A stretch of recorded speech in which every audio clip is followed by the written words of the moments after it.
One person was killed yesterday on a crash on K-99 south of Wamego. A Kansas Highway Patrol dispatcher confirmed to K-Man that the single-vehicle crash happened just before 6 yesterday morning, just south of the I-70 junction near Alma. According to the crash report, 51-year-old Jerry Anstey of Alma was northbound on K-99 when his Ford Focus left the roadway, re-entered the roadway, and spun, striking an embankment on the passenger side before overturning. Anstey, who was not restrained, was ejected from the vehicle. He was pronounced dead at the scene. Another special school board meeting is scheduled for tonight for the Riley County USD 378 board. The board, which has been tight-lipped regarding the future of suspended Superintendent Cliff Williams, will move into another executive session tonight to discuss contracts and personnel matters. The meeting comes 2 weeks after a majority of the board moved to start negotiations between its hired counsel, the Hoover Law Firm of Junction City, and Mr. Williams. 4 of the board members have consistently voted to keep Williams suspended since January 8th for a currently unspecified reason. A former board member hinted during public comment last week that the matter may be in part tied to a contract extension that was put into place before the end of December. Last week, board member Jeff Hancock announced his resignation from the board, citing concerns with an initial lack of communication from certain board members with others. The issue has divided the board, which meets tonight at 7 o'clock at the Riley County High School Library. The Manhattan City Commission will vote on a pair of amendments tonight to contracts related to construction in Aggieville. 2 years ago, the city entered into a design contract with Olson and a construction manager at risk contract with BHS for 12th Street infrastructure improvements. The projects were put on pause when the Midtown construction was stopped last spring. The city had paid close to $128,000 of its $567,000 owed to Olson as of last June. But with new agreements on the table now for that project and at the Handy Corner, scheduled to begin in April, Olson is seeking an additional $357,000 to cover additional infrastructure on 12th Street and both alleys north of Midtown and the Handy Corner. BHS, meanwhile, is requesting an amended contract not to exceed close to $107,000 that includes both the increase in public infrastructure scope and oversight and construction management of private utility work in both alleys. Tonight's meeting will get underway at 6 o'clock at Manhattan City Hall. One of the key issues discussed during last week's Women Managing the Farm conference held in Manhattan was labor shortages and why those continue to impact farmers. Terrain Ag senior grain and oilseed analyst Matt Roberts joined the Agriculture Today podcast last week and said the labor market most of us have grown accustomed to is no longer the norm, citing the supply of Gen Z workers not keeping pace with the retiring baby boomer generation.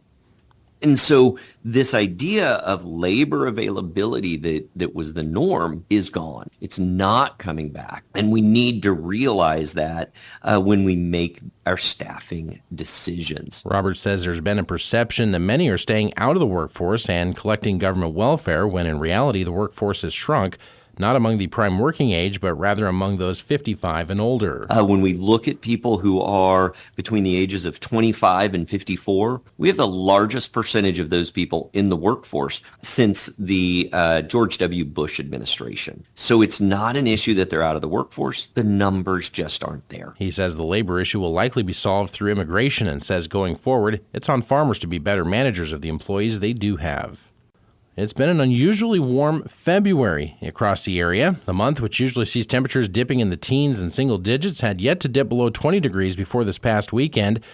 Meteorologist Chip Redmond with Kansas Mesonet. Since that cold snap in January, we haven't seen any signs of real stout and established cold across most of the Central Plains. The resulting warm average temperatures have also begun to fool plant and wildlife into a false early spring. We're starting to see some of those buds start to pop out. We're starting to see the daffodils start to poke through the ground. And it's a little early in the year to be thinking that kind of thing. This is just a small little bump in what's likely to be a warmer than normal February. Similarly, the warm temperatures and lack of precipitation have begun to make dangerous wildfires more likely, resulting in the delay of burn season.